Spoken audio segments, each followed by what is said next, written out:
What is up, my fellow Michiganians, Michiganders, whatever you happen to call yourselves? Another great night of basketball, both for the Detroit Pistons and for the Michigan Wolverines, as both teams pick up a win tonight. I'll get on about the Michigan game second, but first off, if you could have picked one team, if you could have told me the Pistons could only beat one team this year, and you made me pick a team, I would have said the Houston Rockets. Jalen Green, those comments were not cool, and look at it like this. Take this letter and hold it. Just hold it up all night. Yeah, you know what? You got that nice dunk. You trash-talking Cade Cunningham's face. But you know what? You scored 0 points when it mattered the most in the fourth quarter, and Cunningham scored 5. So, yeah, if our city is such complete garbage, then it's better than being on a 1-10 team, that's for sure. Yeah, that was great. Great job by the Pistons, and tell you what, Cade Cunningham really is starting to come through. I like the fact that we finally got him more involved.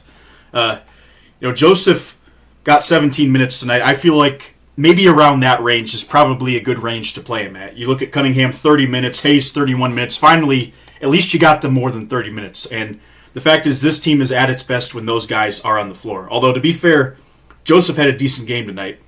5 points, but also had 5 assists and 10 and a plus 10 plus or minus rating, which means they outscored the Rockets by 10 when he was on the floor. So that's pretty good. But that tells you a lot that KC got the memo that Cunningham and Hayes need to be the main guys involved with the ball, and they were. And Cunningham, my gosh, that guy is playing like you'd expect a number 1 pick to play. A lot of confidence. Even when he misses shots, he's not afraid to go in there. He's not afraid to make some of those passes. Albeit he made a few questionable decisions tonight, but overall, Cade Cunningham looks like something special, and I knew once that shot was falling, he was going to be great. And tonight he was 4 for 8 from the three-point line. This is what he did so well in the preseason, and I believe it's only going to go up from here for him. And I also got to say, too, I'm really impressed with Saddiq Bey, because Bey's three-point shots are not falling. It's been kind of a frustrating start to the season, and yet he's still found a way to make a big impact. And that should be really encouraging for the Pistons. Tonight he had 16 points, 9 rebounds. That is great for a guy that only went 2 for 9 from the three-point line. And he's struggled from behind the line. But despite that, he's averaging 13 points a game. Still having a pretty strong season, considering that his three-point percentage has not been as good this year.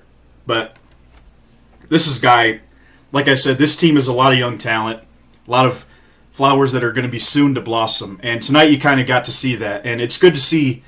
Yeah, the Pistons are 2-8, but it's also true they've had a tough schedule. I do not think that this is.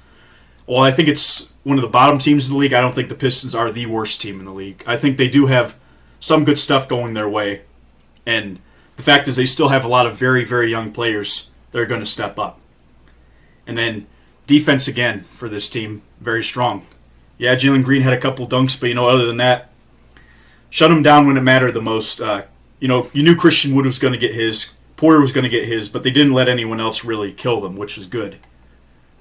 Just a great team win, and I got to give a kudos to Casey for making those adjustments he needs to make. This team is getting open shots, and we started to hit them tonight. Hopefully, I just hope it gets better as the season goes along.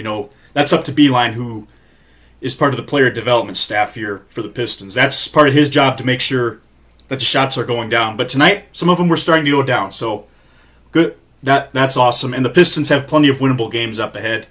And if you're worried about this team not getting a good lottery pick, I still don't think this team is going to be close to a playoff position. So they're still going to get a lottery pick. You look at the standings in the NBA, in the Eastern Conference.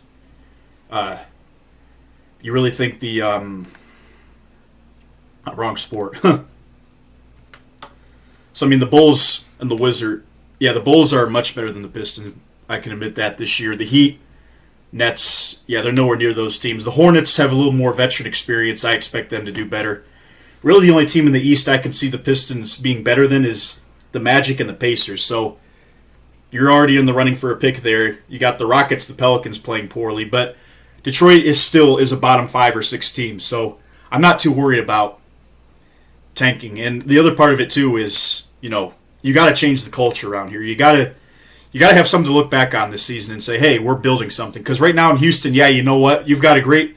As much as I can't stand the guy, Jalen Green is a great player. But the fact is, you still have a lot of losing ways. You have John Wall, who doesn't want to play for this team because you're going to trade him.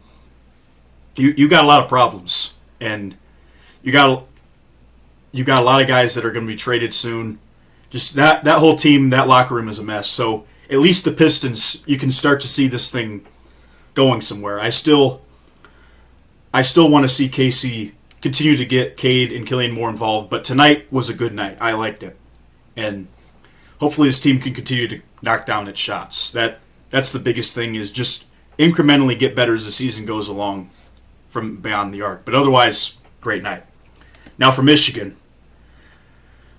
That was a tougher game than I expected, but Buffalo is actually a pretty good team. They're projected to win the MAC, and they've been pretty good the past few years. They have a very good head coach, and I'll tell you what, Jonathan Williams, that guy is something special. He scored 32 points tonight for the Bulls, and the fact is this was a tougher game than I think many of us were expecting. I think even the players on Michigan, they were surprised with how good Buffalo was at times, but kudos to Michigan for not letting the game, turn around completely. Michigan at one point had, I think, a 26-point lead, and then it got all the way down to 5, but they were able to finish the deal, win by 12. But this Michigan team is very, very, very deep, and I think it was really exciting to see, the freshmen get involved. You look at Caleb Houstan, tremendous game tonight, 11 points in his first ever career game, 4 for 7 from the field. Also got 6 rebounds, 2 assists. I mean, that's your first ever game, and you're putting up numbers like that. That's awesome. The role players stepped up too. Brandon Johns stepped up. Williams, the second. That's a guy I really want to see take a big step forward this year, and I believe he's going to. 15 points from him. Moussa Diabite. I love watching this guy play. He was awesome as a rim protector. 2 blocks, also 7 points. And then the guys that you expect to dominate, dominated. Dickinson, 27 points. Very good. Eli Brooks, 11 points, 4 assists. So, I mean, they still played a very strong game. I'd like to see us close out better defensively, but I'm personally not too worried. I wouldn't be too concerned about this game because I think you can trust that Juwan Howard will get this team playing its best basketball as the season goes along. Like, you look at last year, this team almost lost to Oakland, and Oakland was a terrible team last year. And you think, oh my gosh, this Michigan team is not going anywhere. But they managed to turn it around and obviously get to the Elite Eight, and at one point look like the best team in the country. And the hopes, I think the expectations for this team at a minimum are to be, again, a top seed in the tournament. At least a top 2 seed. That's the minimum I expect out of this team.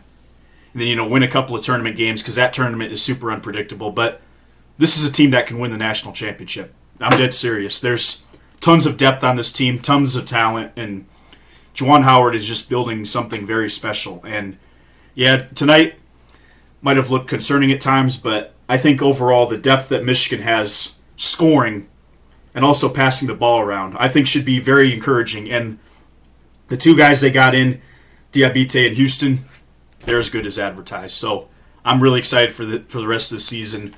Michigan should be able to beat Prairie View A&M. I'm not worried about that. Much weaker opponent. Seton Hall, UNLV, those would be the first real games. And let's say they play Seton Hall on the 16th, so that's a week from now. So Michigan better be ready for that game because Seton Hall is going to bring everything they got. There's a lot of Seton Hall fans that don't like Michigan because of what happened, in 1989. That was a great game. But anyway, great night for both our basketball teams. And although both games were looking a little bit rough at times, both teams held on to win. So I'll gladly take it. Pluses for both teams. Excited to see what this Michigan team can do the rest of the year. All right, thank you all for watching.